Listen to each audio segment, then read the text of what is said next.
전해졌다라고 들려지는 것이 이것이 진짜 은혜가 아닐까라는 겁니다. 그렇다면 우리가 일반적으로 은혜를 받았다는 말을 사용할 때 우리는 대략 무엇 때문에 그 말을 사용하려는지 의도를 우리는 나름대로는 알고 있습니다. 종종 은혜를 받았습니다. 설교를 듣고 또 기도가 은혜가 됩니다. 또 어떤 분들은 병에 걸렸다가 다시 건강하게 회복을 찾았을 때, 회복이 되었을 때 하나님의 은혜로 회복되었습니다. 또는 또 우리 자녀가 좋은 대학에 입학한 것이 하나님의 은혜입니다. 또는 또 좋은 집을 사게 되어서 하나님의 은혜입니다. 또 좋은 차를 바꾸어서 감사헌금, 은혜의 헌금 이렇게 하기도 합니다. 반드시 틀린 것은 아니지만 여기서 우리가 한번 신앙 안에서 이 은혜라는 말을 사용할 때 분명 그보다는 더 근본적이고 원론적인 이해가 필요합니다. 먼저 이 은혜라는 말을 어떤 성서적 어떤 근거를 좀 찾아보면 히브리어로는 이 은혜라는 말이 헤세드 또는 헤엔이라는 말을 쓰고요. 헬라어로는 카리스라는 말로 사용하고 있습니다. 이 원래의 이 은혜라는 말의 뜻은 하나님의 선한 의지, 하나님의 선한 의도, 하나님이 인간을 향한 일방적인 긍휼하심, 무조건적인 인자하심을 뜻하는 말이 은혜라는 뜻이었습니다. 성경에서 말하는 진정한 하나님의 은혜라는 이 개념은 자격 없는 자에게 주어지는 하나님의 선물입니다. 그것이 자신의 노력을 하고 하지 않고의 문제가 아니고 내가 어떤 자격이 있고 없고의 문제도 아닌 하나님이 일방적으로 우리에게 주시는 사랑의 행위입니다. 이것이 은혜입니다. 성경에서 말하는 하나님의 은혜는 예를 들면 아버지의 돈을 빼앗아 집을 나가 흥청망청 다 쓰고 몹쓸 몸이 되어 돌아온 탕자인 이 둘째 아들을 보고 눈물로 기쁨으로 받아준 이 아버지의 모습이 그것이 하나님의 은혜입니다. 당시 유대 사회에서 모든 사람들에게 손가락질을 받으며 비아냥을 받았던 이 세리 삭교에게 하나님이 예수님께서 말씀하시기를 삭교야 속히 내려오너라. 오늘 내가 너희 집에 유하여야 하겠다라고 말씀하신 예수님의 일방적인 요청이 이것이 하나님의 은혜입니다. 삭개오는 예수님을 맞아들일 준비가 되어 있지 않았습니다. 단지 먼 발치에서 키가 작아서 뽕나무 위에 올라가서 예수님을 먼 발치라도 한 번이라도 제대로 볼 수만 있다면 하는 그 간절한 마음이 예수님의 마음을 움직여버린 겁니다. 이것이 하나님의 은혜를 받는 지름길입니다. 우리가 무엇을 큰 것을 하려고 하나님의 은혜를 받는 것이 아닙니다.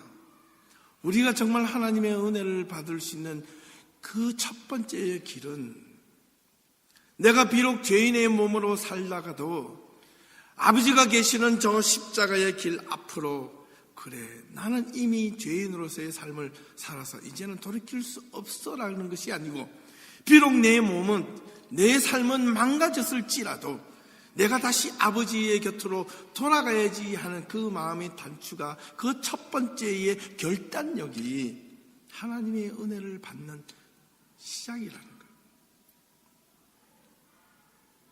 많은 세상 사람들이 우리를 향하여 손가락질을 한다 할지라도 나는 예수 그리스도를 한 번만 만나봐야지 키가 작아서 다른 사람들 뒤에서 아무리 펄쩍펄쩍 뛰어도 쳐다볼 수 없는 예수님의 그 모습을 나가 할 수 있는 방법은 다른 사람에 헤쳐서 예수님 곁으로 갈 수는 없어도 저 높이 쏟아있는 뽕나무 위로는 올라갈 수 있었는데 그 뽕나무 위로 올라가서 먼 발치로 예수님만 바라보고 싶은 그 열망 하나만 있어도 우리는 하나님의 은혜를 받을 수 있다는 거예요. 이게 은혜입니다. 이것이 성경에서 말하는 은혜입니다. 그러므로 이 은혜는 인간의 요구나 조건으로 채워지는 것이 아니라 내가 무엇을 해서 하나님께서 큰 리워드, 그 보상을 주어서 하나님의 은혜를 받았다는 말을 쓰는 것은 사실 성경적으로는 올바른 것이 아닙니다. 그래서 이 은혜는 하나님께서 인간을 향한 긍휼하신 마음, 그 자체가 바로 은혜요. 이것이 카리스요, 헨이요, 헤세드라고 성경은 말하고 있는 겁니다. 그러므로 이 기독교 신앙인들은 사실 알고 보면 하나님의 은혜 없이는 단 하루도 살아갈 수 없는 것이 바로 그리스도인들입니다. 하나님의 은혜 없이 하나님의 긍휼과 인자하심을 경험할 수 없습니다. 인간의 노력이나 행위로 얻을 수 없는 것을 은혜라고 우리는 알고 있습니다. 그러므로 성경은 하나님의 은혜를 어떻게 보여주셨는가를 기록해 놓은 말씀입니다. 그래서 우리는 이 성경 말씀에 보다 집중력을 가지고 말씀을 읽고 묵상하고 또 올바르게 배울 수 있어야 합니다. 은혜는 하나님의 말씀 안에서 올바르게 해석되어지고 깊이 있는 말씀으로 우리 자신이 연단되어지고 다듬어질 때에만 또한 가능한 것입니다. 하나님의 은혜를 받으면 내가 얼마나 심각한 죄악에 빠져 있는 것을 경험하게 합니다. 하나님의 은혜를 받으면 내가 얼마나 하나님을 벗어나서 헛되게 살고 있는지를 알게 해준다는 겁니다. 그렇기 때문에 하나님의 은혜를 받지 않고서는 세상 사람과 살아가는 방식이 여타 다를 바가 없다라는 겁니다. 교회를 다니고 있지만 하나님의 은혜를 경험하지 못한 사람들은 세상 사람들이 생각하는 생각이나 다를 바가 없다라는 겁니다. 하나님의 은혜를 사모할 수 있기를 바랍니다. 그 하나님의 은혜를 무엇으로 사모해야 되는가? 내 삶이 변화되어서 내 자식이 갑자기 기적이 일어나서 잘 되어서 없던 돈이 갑자기 생겨서 그것이 아니라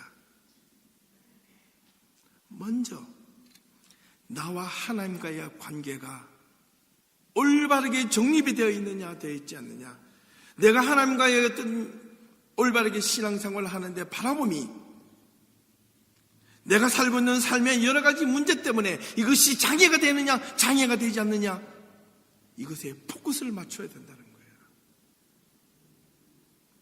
분명히 해야 됩니다.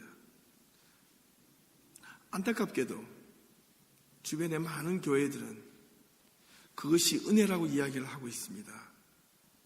그것이 마치 하나님의 선물인 것처럼 호도하고 있습니다. 여러분, 거기에 속지 마시기를 바랍니다. 나는 열심히 신앙생활을 하고 있는데 우리 자녀가 어떻게 때로는 잘못되었을 수도 있습니다. 나는 열심히 하나님 앞에 섬기고 있는데 때로는 뜻하지 않는 어려움을 경험할 때도 있습니다. 그 삶이 잘못되었나요? 결코 잘못된 삶이 아닙니다.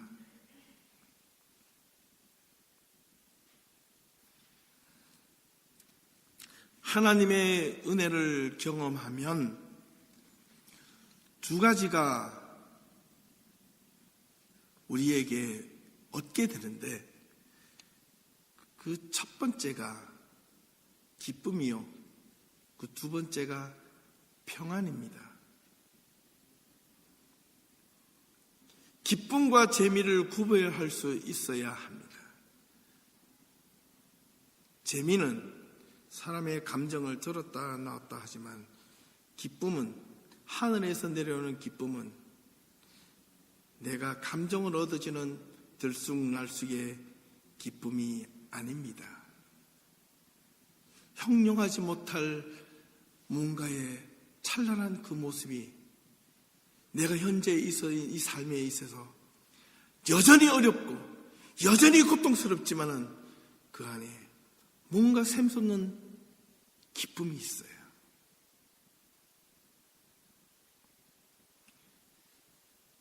편리함과 평안함을 구별할 수 있어야 합니다.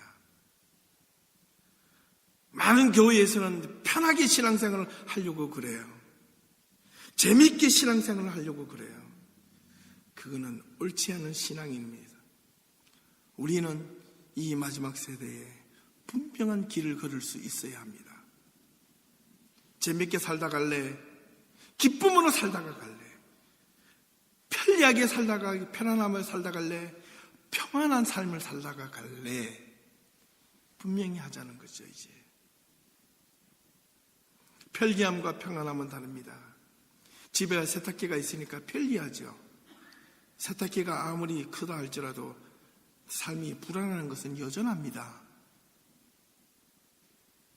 내가 대골 같은 집이 있어도 기쁨이 없고 평안이 없는 삶이 있습니다. 그는 편리하죠. 그러나 평안이 없어요. 평안은 무엇일까요? 고통이 엄습하고 두려움이 엄습하고 내 삶의 역경과 고난이 끊임없이 밀려오더라도 우리가 찬양하듯이 내 영혼 편하다. 그 편안함은 무슨 편리함이 아니라 평안함입니다. 평안함. 불안 가운데서도 하나님이 주시는 평화. 내가 무슨 일이 일어날 것 같은데 그 안에서 잠잠함. 하나님의 십자가를 바라보면서 얻어지는 그 놀라운 하나님의 그 샘솟는 힘.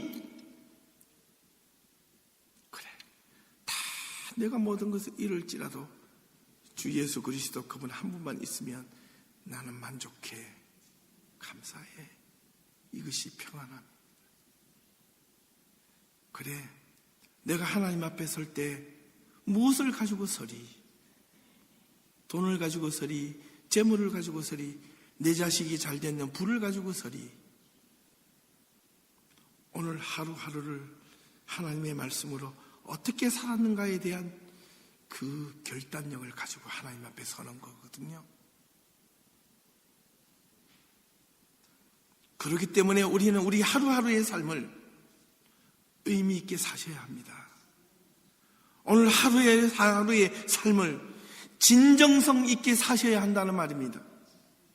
오늘 하루하루의 삶이 내 자녀를 키우는 것을 온 힘을 다해서 키워야 한다는 겁니다. 나에게 맡겨주신 이 자녀, 때로는 이 아이가 망가진 것처럼 보여지고 내가 잘못해서 잘못 키운 아이처럼 보여질지라도 그때 그 자리에서 하나님 앞에 눈물로 기도하고 회개하면서 아버지 하나님, 이 아이를 나한테 맡기셨는데 지금 내 이 아이 때문에 너무나 힘들고 귀찮아 죽겠습니다. 하나님 힘듭니다. 내 난처럼 점점 나이가 들어가고 또 내 자녀를 보고 야 교회 좀 가자. 자녀가 왜 교회 가자 했을 때 왜 자녀들이 교회 안 가신지 아십니까? 이유는 딱 둘 중에 하나입니다. 분명하셔야 돼요. 이거 고백하셔야 돼요. 자녀 보고 교회 가자 그래서 교회가 가지 않는 이유는 첫 번째는 자녀들이 재미가 없어도 교회 안 가고 두 번째는 왜 교회 안 가게 해요?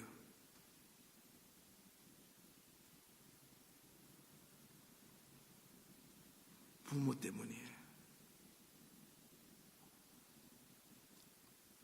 엄마 아버지의 신앙이 자녀들에게 영향력을 미치지 못했기 때문이라는 것을 우리는 고백을 해야 됩니다. 이 고백이 있을 때 아이들이 바뀝니다. 그 아이들이, 그 자녀들이 10살이든 20살이든 30살이든 40살이든 이 아이를 하나님의 전으로 불러오려면 먼저 부모가 눈물을 흘리고 내가 자녀들 앞에서 그동안의 신앙생활을, 올바른 신앙생활을, 하나님 앞에 진정성 있는 신앙생활을, 하나님 앞에 의미 있는 신앙생활을, 올바른 신앙생활을 하지 못했다. 아버지 하나님, 나를 용서하시옵소서라고 눈물의 고백이 있기 시작할 때 자녀들이 변합니다. 애를 보고 쟤는 누구 닮아가지고 그러냐? 좋은 거는 나 닮았고 나쁜 건 네 아비를 닮았다, 네 엄마를 닮았다 이렇게 한 그 소리를 아이한테 들려주는 순간 그 아이는 누구를 탓하게요? 부모를 탓하는 것이 아니라 부모가 믿고 있는 하나님을 탓하는 겁니다. 아시겠어요? 그렇기 때문에 우리 신앙인들은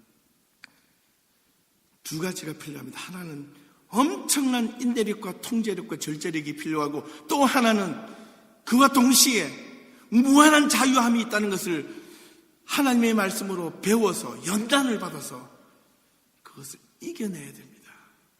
자녀들에게 희망을 주는 것은 하버드 대학을 보내는 것이 희망이 아닙니다. 우리에게 희망은 오직 예수 그리스도, 우리에게 희망은 오직 하나님의 말씀으로 이들을 어떻게 올바르게 양육을 하고 어떻게 이 세대를 올바르게 세상과 다르게 키워낼 수 있을까? 여기에 목숨을 걸어야 된다는 겁니다. 여기에 혼신의 힘을 다할 수 있기를 바랍니다. 자녀들에게 좋은 것으로 보내기에 앞서서 부모들이 먼저 무릎 꿇고 기도하는 모습, 부모들이 먼저 자녀들 앞에서 밤을 새워서 공부하는 모습, 노력하는 모습, 헌신하는 모습을 보여줄 때 자녀들이 빗나가는 사람이 있겠습니까? 없습니다. 교회에서 이것을 선포해야 되는데 교인들이 그걸 듣자니 불편하거든요. 안 편리하거든요. 그러니까 목사님 좀 찌르는 설교하지 마시고 좀 편안한 설교 좀 해주세요. 그러려면 개그 콘서트나 보지 왜 막 웃는 설교 들으려면 김준호 찾아가지 1박 2일이나 쳐다보고 있지 왜 교회 와서 그런 이야기가 똑같은 이야기를 들으려고 하십니까? 교회는 준엄한 하나님의 말씀이 선포되는 자리요, 내 안에 삐뚤어진 하나님의 비신앙적 양심을 고발하는 자리요, 이 말씀을 통해서 내 안에 들어있는 잘못된 것을, 죄성을 드러내는 자리임을 여러분 반드시 기억할 수 있기를 바랍니다. 거기에 눈물이 나오고 기쁨이 나오고 감사가 나오고,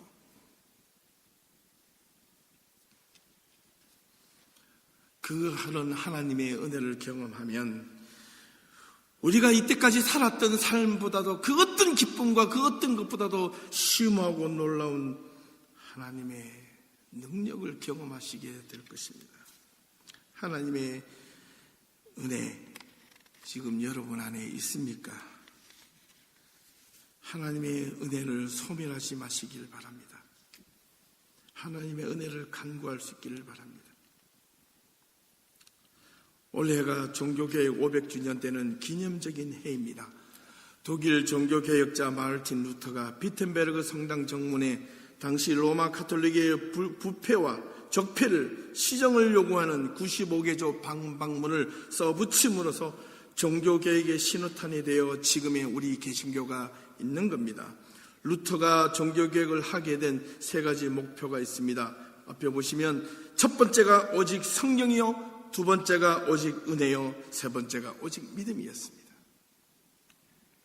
솔라 스크립투라, 솔라 그라치아, 솔라 피데, 이 세 가지가 루터에게 자신의 인생과 삶의 목숨을 건 종교개혁의 신호탄이 이 세 가지였습니다. 여기에 어떻게 개인의 삶이 들어있고 개인의 부가 들어있고 개인의 문제가 들어있습니까?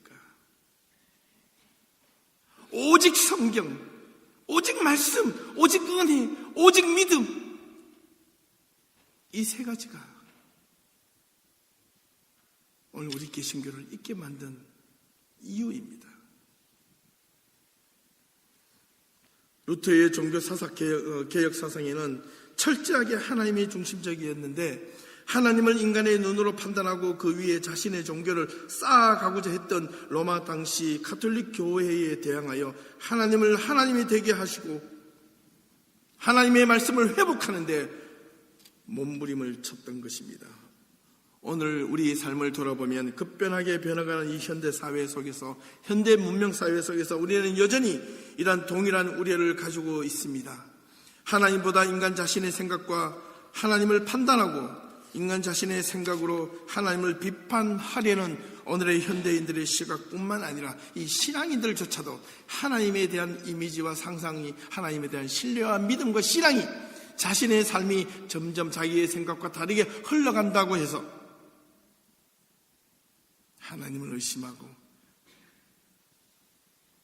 하나님에 대하여 불만을 갖고 급기야는 교회를 떠나는 행위도 있습니다. 교회를 왜 떠날까요? 이유는 둘 중에 하나입니다. 자기가 섬기고 있는 교회를 왜 떠날까요? 힘들기 때문입니다.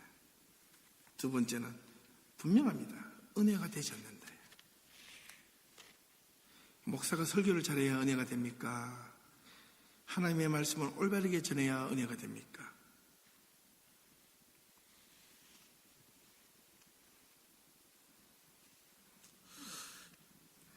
요즘 개신교가 윤리적으로 사회적으로 더욱더 심한 부패의 원상제가 되어버렸는데, 바라기는 이 한 해에 정말 우리의 버려야 될 변화된 습관, 좋은 습관으로 변화되고 새로운 삶의 모습으로 이 한 해가 하나님의 말씀으로 다듬어질 수 있기를 주님의 이름으로 축원합니다.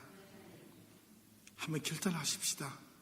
두 교회가 한번 결단을 해보자고요. 되나 안 되나?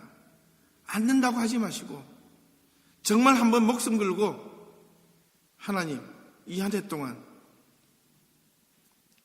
야곱이 야복강가에서 하나님 자기 자녀와 모든 것을 다 야복강가로 넘겨버리고 밤새도록 하나님과 씨름하면서 자신의 환도뼈가 부러져가지고 이제는 힘도 못 쓸 그 상황에 놓여져 있는데도 야곱은 하나님의 천사를 붙잡고 놓아주지 않았습니다. 이제는 그 다음부터는 죽게 하면 까무러치기입니다. 이제는 하나님의 천사에 놓으면 나는 내 끝장납니다. 아무것도 없습니다. 이제 절망입니다. 절망. 더 이상의 희망이 없는 그 자리에 하나님의 천사를 놓을 수 있어요, 없어요? 없잖아요. 우리는 이런 절박한 신앙의 관념을 가지고 하나님을 붙잡을 수 있어야 됩니다. 오늘 이 시대에 너무 편안하게 살고 있어요. 너무 편안하게 신앙생활을 하고 있단 말입니다. 평안한 신앙생활을 해야 되는데 편리한 신앙생활을 하고자 하니까 오늘 교회가 무너지는 거예요. 생각이 무너지고 가치가 무너지고 기독교의 아이덴티티가 무너지고 기독교가 가야 할 십자가의 길을 무너뜨리고 십자가 대신에 거기에 뭐가 있습니까? 핑크빛 나는 펜트하우스가 있습니다. 멋진 콘도가 있습니다. 십자가 대신에 그 앞에 휘황찬란한 자기의 이상이 거기에 들어있다는 겁니다. 어떻게 하나님의 말씀을 바르게 배워야 진정한 은혜를 경험할 수 있을까? 그것이 바로 오늘 디모데 4장 1절에서 16절까지의 사도 바울이 자기 자신이 믿음으로 낳은 아들 디모데에게 두 번의 편지를 보낸 그 첫 번째 편지에서 어떻게 하나님의 말씀으로 네가 목회자로 섬겨야 되는지, 또 성도들을 가르쳐야 되는지, 또 성도들은 어떻게 하나님의 말씀을 붙잡고 살아야 되는지 가르쳐주고 있습니다. 한 번 더 잠깐 보겠습니다. 먼저 4장 1절부터 보셔야 되는데, 성령이 밝히 말씀하시기를 후일에 어떤 사람들이 믿음에서 떠나 미혹하는 영과 귀신을 가르침을 따르리라 하셨으니 자기 양심이 화인을 맞아서 외식함으로 거짓말하는 자들이라. 2000년 전에 이루어졌던 이 사도 바울의 디모데를 향한 이 예언적인 고백이 오늘 이 시대에 이 상황에도 여전히 동일합니다. 너무나 이 말씀을 듣고 두려움에 사로잡혔습니다. 저는 어떤 사람들이 믿음에서 떠나 미혹하는 영과 귀신의 가르침을 따르리라. 후일에 훗날에 언젠가는 어떤 사람들은 믿음에서 떠난다고 합니다. 이 어떤 사람들이 누구이냐면 바로 우리 같은 성도들을 의미합니다. 당시 하나님을 믿는 사람들이 이제 언젠가는 믿음에서 떠나는 날이 있을 텐데 왜 떠나는 줄 아니? 그 첫 번째가 미혹하는 영과 귀신의 가르침을 따른다. 이 미혹하다는 이 단어의 뜻이 헬라어가 무슨 뜻이냐면 잘못 인도하거나 방황하게 만든다는 뜻을 갖고 있습니다. 잘못 인도하는 영과 가르침이라는 겁니다. 오늘 우리 주변에 하나님의 말씀을 왜곡해서 잘못 가르치고 있는 것이 얼마나 많은지 모릅니다. 그래서 목사는 목숨 걸고 공부를 해야 돼요. 밤을 새워서 공부를 해야 됩니다. 하나님의 말씀을 올바르게 분별할 수 있는 능력을 목회자가 가지지 않으면 성도들을 지옥으로 보내요. 단호합니다. 성도들이 많이 몰린다고 하나님의 은혜가 있다고 여러분 부러워하지 마십시오. 지금 이 자리에서도 제가 감히 시냇가에 심은 초대교회는 말씀을 못하겠지만 저는 우리 예담교회 교인들에게는 종종 이야기합니다. 하나님의 말씀이 진짜 제대로 가르치는 곳이 있으면 가서 배워라. 같이 가자. 거기에 가서 섬겨라. 그러나 그것이 아니라면 여기서 목숨 걸고 말씀을 배우는데 참여해라. 말씀을 배워라.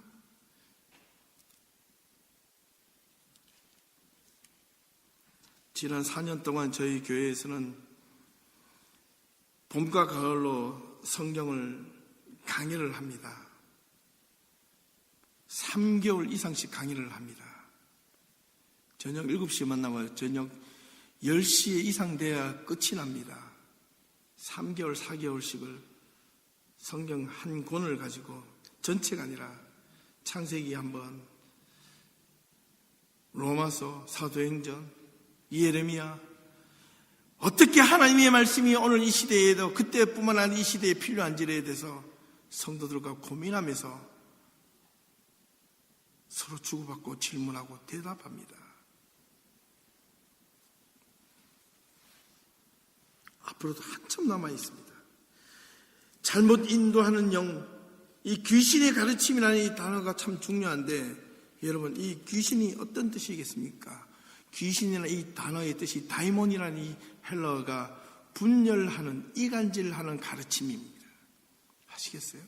하나님의 말씀을 이간질하는 가르침을 배우는 자리에 여러분 빠져나와야 됩니다. 오직 하나님의 말씀을 분명하게 가르치는 자리, 정확하게 진실되게 가르치는 자리에 여러분 그 자리에서 말씀을 들어보십시오. 그 자리가 얼마나 은혜스러운 자리가 되는지 경험하시게 될 겁니다. 2절에서 5절을 보니까 자기 양심이 이런 미혹하는 영과 귀신의 가르침을 쫓는 자들은 결과가 자기 양심이 화인을 맞아서 외식을 한 자처럼 거짓말하는 자들이라고 이야기합니다. 오늘 우리 교인들이 여기 있는 분들은 한 분도 없겠지만 주변을 돌아보면 제가 토론토에서 이런 이야기를 들었습니다. 사업을 하려면 교인들하고 하지 말라는 이야기를 얼마 전에 듣고 나서 제가 쇼크를 받았습니다. 특히 사업을 하려면 특히 교인들 가운데 장로하고 사업을 하지 마라. 장로님 죄송합니다. 의견에 계신 장로님은 한 것이겠지만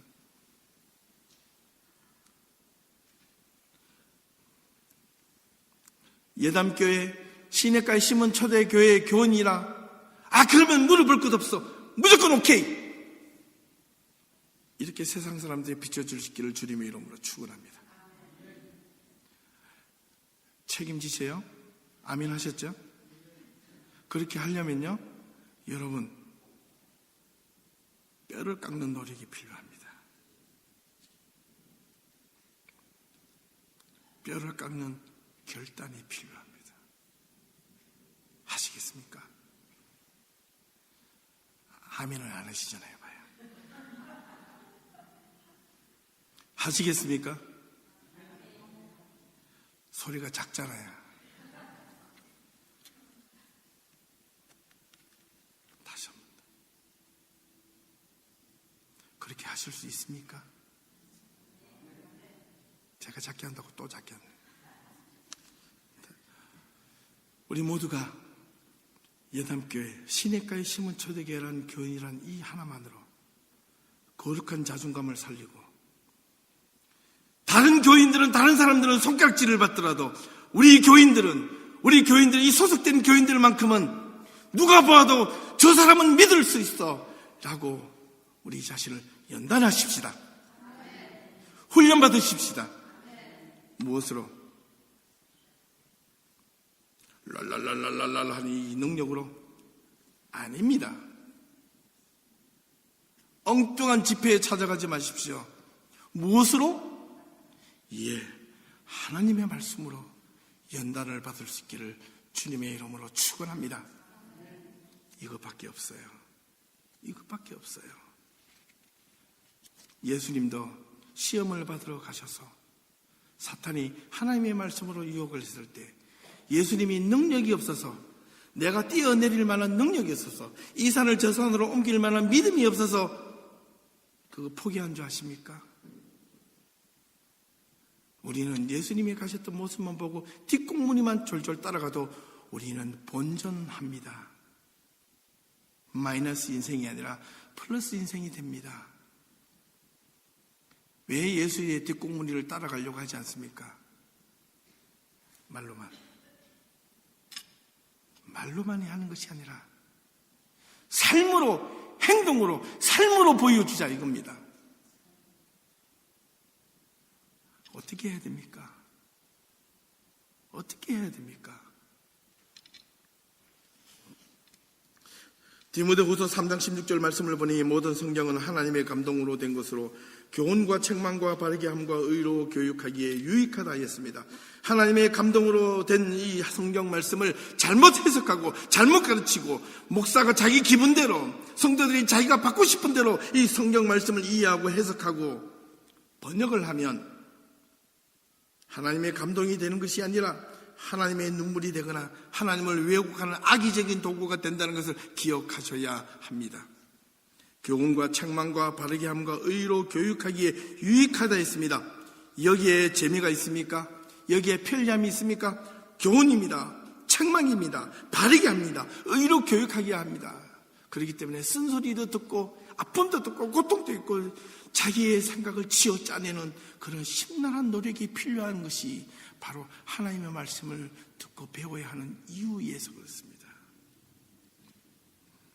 성경을 배우는데 우리는 힘을 써서 배워야 합니다. 하나님의 말씀이 성경 말씀을 가까이 하실 수 있기를 바랍니다. 이 하나님의 말씀이 여러분의 삶을 이끌고 갈 수 있기를 주님의 이름으로 또 한 번 축원합니다. 하나님의 말씀으로 여러분을 바르게 여러분의 삶을 이끌어 가려면 말씀을 바르게 배워야 합니다. 배우는 자리에 더없이 많이 나올 수 있기를 바랍니다. 이 목사님과 함께 그 말씀을 위해서 준비하고자 합니다. 준비하고 있습니다. 벌써 여러분 가정에, 여러분 예배자단을 교회에 한번 예배 한번 드리고 나서 일주일 내내 자기 마음대로 사는 것이 아니라 하나님의 앞에 여러분의 가정에, 여러분의 부모님이 가정의 주인이 되시고 할머니, 할아버지가 그 가정에 하나님의 대리자가 되셔서 가정을 인도하시고 가정의 예배자로 주체자가 되셔서 가정을 모으셔야 합니다. 자녀들이 싫어하더라도 앉혀야 합니다. 그래야지 여기서 하나님의 말씀으로 가르쳐야 합니다. 누가? 목사가 가르치는 게 아니라 목사한테 와서 하나님의 말씀을 올바르게 배워서 자녀들에게 누가? 부모님들이, 할아버지, 할머니가 하나님의 말씀을 이렇다 살아야 한다. 가르쳐야 합니다. 이때까지 교회는 주일학교 전도사님, 목사님에게 다 맡겨버리고 일주일 내내 부모님들 세상살이 바쁘기 때문에 제가 저희 사는 동네를 주변에서 보니까 참 놀라운 것 중에 하나가 유대인들인데요. 여러분 주변에 유대인들 우리 캐나다에 많이 있잖아요. 유대인들 삶을 보니까 참 놀라운 것이 한두 가지가 있습니다. 하나는 철저하게 보니까 가족 중심으로 삶을 살아갑니다. 아무리 힘들더라도요, 안식일날, 금요일날 오후 4시부터는요, 짐 정리를 하기 시작합니다. 안식일 시작하기 전에 집으로 다 들어가야 되니까. 안식일이 시작되면서 뭘 하냐면 부모님들이 자녀들과 함께 빵을 만듭니다.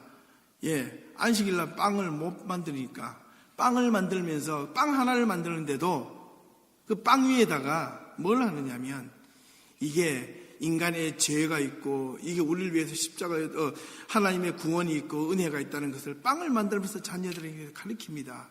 부모가 같이 만듭니다. 부모가 옆에 서서 야 이렇게 만들어 저렇게 만들어 하는 것이 아니라 어릴 때부터 가르치고 어릴 때부터 동전통을 넣고 헌금을 하게 만들고 어릴 때부터 신앙교육을 몸으로 부모가 직접 가르치는 겁니다. 그리고 그들이 토요일날 시나고기를 찾아갈 때 아버지가 엄마가 자녀들 끌고 자녀들 다 데리고 가잖아요. 근데 우리 개신교회는 차가 많으면 많을수록 엄마 아빠 차 따로 자식이 따로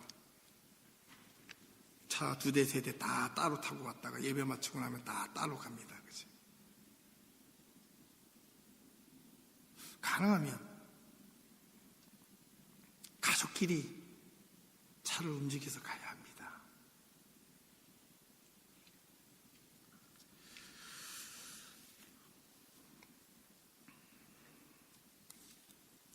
말씀이 은혜롭기 위해서 준비되는 조건이 6절에서 8절 말씀이 있는데요. 내가 이것을 형제를 깨우치면 그리스도 예수의 좋은 일꾼이 되어 믿음의 말씀과 내가 따르는 좋은 교훈으로 양육을 받으리라. 이것으로 형제를 깨우치면 이것이 뭐냐면 하나님의 말씀으로 허탄한 신화와 망령된 것을 버리고 하나님의 말씀으로 분명하게 형제를 깨우치면 깨닫게 하면 그리스도의 좋은 일꾼이 된다고 성경은 분명하게 말씀하고 있습니다. 믿음의 말씀과 내가 따르는 좋은 교훈으로 무엇을 받으리라? 양육을 받으리라. 망령 허탄한 신화를 버리고 경건에 이르도록 내 자신을 연단하라. 연단입니다. 영어로는 트레이닝. 육체의 연단은 약간의 유익이 있으나 경건은 범사에 유익하니 금생과 내생의 약속이 있다. 잘 보십시오. 이 형제를 깨우치면 이라는 이 헬라의 원뜻은 형제를 하나님의 말씀으로 바르게 지적해 주는 것을 의미합니다. 비판이나 비난이 아니라 하나님의 말씀으로 바르게 가도록 방향 전환을 시켜주는 것을 의미합니다. 내가 이렇게 서 있는 것을 이렇게 똑바로 잡아주게끔 하는 것을 형제를 깨우친다는 뜻입니다. 좋은 교훈이란 말은 선한 가르침을 의미합니다. 올바른 말씀을 뜻합니다. 직역을 하면 이렇습니다. 형제를 하나님의 말씀과 기도로 바르게 방향을 제시하면 그리스도 예수의 좋은 일꾼이 되고 믿음의 말씀과 내가 따르는 하나님의 선하신 말씀으로 올바르게 양육을 받게 될 것이다. 그렇게 되면 7절 망령되고 허탄한 신화를 버리게 되고 경건에 이르는 사람이 된다는 겁니다. 무엇이 망령되고 허탄한 신화입니까? 망령이라는 이 말의 원래의 뜻은 이 문지방이라는 뜻입니다. 문지방. 이게 헬라어로 집안의 문과 문을 경계하는 문지방이 아시죠? 이 문지방을 뜻하는 말인데 이게 거룩한 척 한다라는 뜻을 갖고 있습니다. 망령된 신앙, 거룩한 척하는 신앙생활을 버리라는 겁니다. 목사인들, 장로, 집사, 권사인들 직책이 중요한 게 아니라 하나님과 나와의 관계에 분명한 거리, 분명한 관계가 중요하다는 것을 의미합니다. 10절, 11절을 보니까 이를 위하여 우리가 수고하고 힘쓰는 것은 우리 소망을 살아계신 하나님께 두미니 모든 사람, 특히 믿는 사람들의 구주가 되신다. 너는 이것들을 명하고 가르치라. 이것들을 명령하고 가르치라는 겁니다.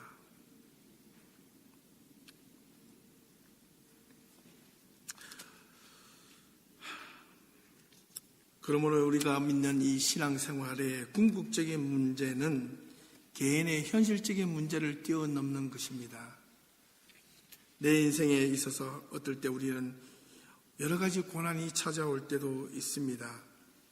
어려움도 있고 병도 걸리고 뜻하지 않는 고난도 오고, 그런데 우리는 이것만을 위해서 기도해서는 안 됩니다. 물론 그것을 위해서 기도도 해야 되지만 그것이 먼저 있어서는 안 된다는 겁니다. 병이 오고 고난이 오고 괴로움이 찾아왔을 때 우리 성도들이 우선적으로 해야 할 일들은 그것이 왜 찾아왔는가가 중요한 것이 아니라 그것을 통하여 내가 하나님 앞에 어떻게 서야 되는가를 먼저 하나님과의 관계를 설정하셔야 됩니다.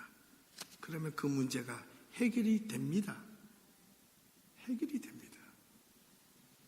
내 인생에 있어서 이것만은 피해가게 해달라고 이런 문제들이 내 앞에 닥쳤을 때 어떤 이상한 분들은요, 기도 속기 많이 하신다는 분들은 이런 이야기를 저도 옛날에 자주 들었는데 여러분들 혹시 들어보신 적 있습니까? 기도 소위 잘하는 권사님, 전문적인 용어로 영빨이 있는 목사님들이 주로 부흥 집회에 오셔서 성도들에게, 저는 단호하게 이야기합니다. 그건 급박입니다. 급박하듯이 성도들을 붙잡아 놓고 성도들 눈빛을 딱 보면 불안한 느낌이 딱 간다. 조상의 대를 끊으십시오. 집안에 우환이 있습니다. 무슨 놈의 우환이 있고 무슨 놈의 조상의 대를 끊어야 한단 말입니까? 다 사기꾼들입니다. 성경에, 그 어떤 성경에도 조상의 대를 끊어야만 구원받는다는 말은 없습니다. 그 어떤 곳에도 성경에서는 하나님의 말씀은 네가 우환이 있는 것은 하나님 앞에 올바르게 섬기지 못했기 때문이다. 물론 그런 것도 있지만 그는 엉뚱한 잘못된 신앙에 사로잡혀가지고 여러분 신앙생활에 족쇄가 되지 마시기를 주님의 이름으로 축원합니다. 여러분 신앙을, 하나님의 말씀을 올바르게 믿으면 뭐가 되느냐? 자유함을 얻습니다. 진정한 자유함을 얻어요. 진정한 기쁨을 얻어요. 그걸 경험해 보지 못했으니까 엉뚱한 경험을 하려고 그러시잖아요. 하나님은 절대로 그렇게 말씀하시지 않습니다. 예수님의 비유를 한번 들겠습니다. 예수님께서 자기 십자가를 지러 가셔야 된다는 암시를 마가의 다락방 마지막 성만찬 때 하셨을 때 사랑하는 베드로가 예수님께, 예수님 그리하지 마옵소서. 절대로 그런 일이 없을 겁니다. 좀 더 다르게 말하면, 예수님 제가 지켜드리겠습니다. 예수님, 어떻게 예수님께서 감히 십자가를 지시나요? 그때 예수님께서 베드로 보고 뭐라고 말씀하셨습니까? 사랑하는 수제자를 보고 사탄아 물러가라, 사탄아 물러가라.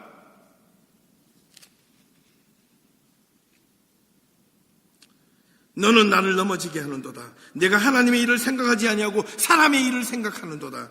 이렇게 말씀하셨습니다. 여러분 행여나 혹시나 여러분 주위에 그런 소리가 들으면 그 면전에 딱 눈을 부릅뜨고 사탄아 물러가라 이렇게 하십시오. 그러면 그렇게 말하시면 다시는 여러분 앞에 발걸음을 하지 않을 겁니다. 그리고 오직 나와 내 집은 여호수아의 고백처럼 누구만 섬기겠다고요? 아멘. 나와 내 집은 여호와만 섬기노라. 나와 내 집은 오직 하나님의 말씀이 우리 삶의 빛과 길이요 등불이 된다. 딴 것은 다 사탄아 이렇게 하고 이야기하시길 바랍니다. 그렇게 되려면 말씀에 집중해야 합니다. 말씀에 집중해야 합니다. 마지막 12절에서 16절까지 말씀을 보면 우리가 어떤 신앙생활을 해야 하는지 설명해 주고 있습니다. 누구든지 내 연소함을 업신여기지 못하게 하고, 네가 어리거나 나이 들거나 이거에 상관없다라는 겁니다.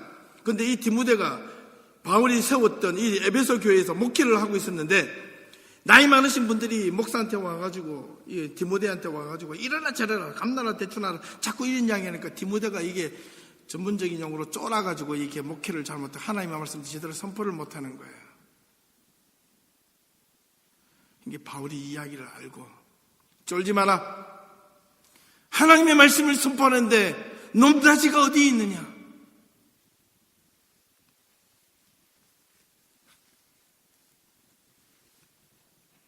오직 말과 행실과 사랑과 믿음과 정절에 있어서 믿는 자에게 본이 되라. 내가 이럴 때까지 읽는 것과 권하는 것과 가르치는 것에 전념하라.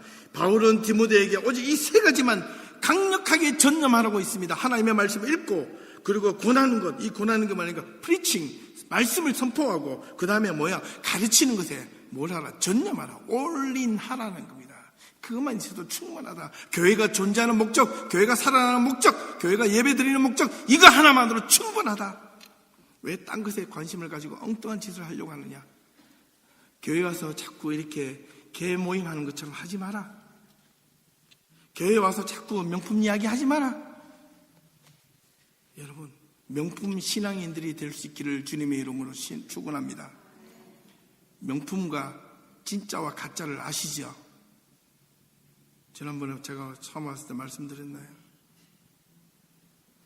명품 진짜와 가짜는요, 가방을 비유를 많이 들잖아요. 아시죠? 비가 올 때 명품 가짜는, 진짜는 비가 오면 품에 안지만은 가짜는 어떻게 한다고요? 머리에 쓰고 가잖아요. 예.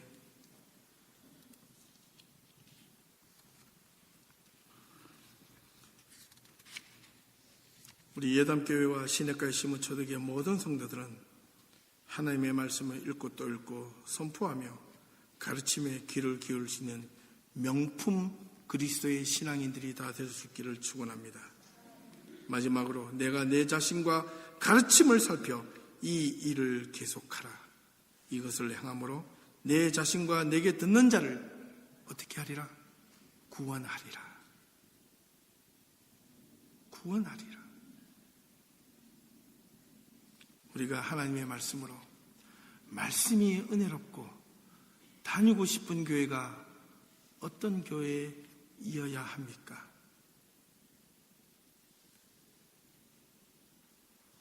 한 40분 동안 떠들었는데 아직까지 모르시겠어요? 분명하셔야 됩니다. 하나님의 말씀이 바르게 선포되는 자리, 하나님의 말씀이 분명하게 올바르게 가르침을 받는 그 자리, 그 자리가 말씀이 은혜로운 자리입니다. 그런 교회에 다니고 싶어 해야 진짜 그리스도인이 되십니다. 우리 예담교회와 시내가의 시무초대교회 성도들은 이 두 번째 말씀이 은혜롭고 진짜 다니고 싶은 교회, 예담교회 교인, 시내가의 시무초대 교인, 이 이름 하나만으로 모든 사람들에게 인정받고 검증될 수 있는 거룩한 하나님의 백성이 될 수 있기를 주님의 이름으로 축원합니다. 기도하겠습니다.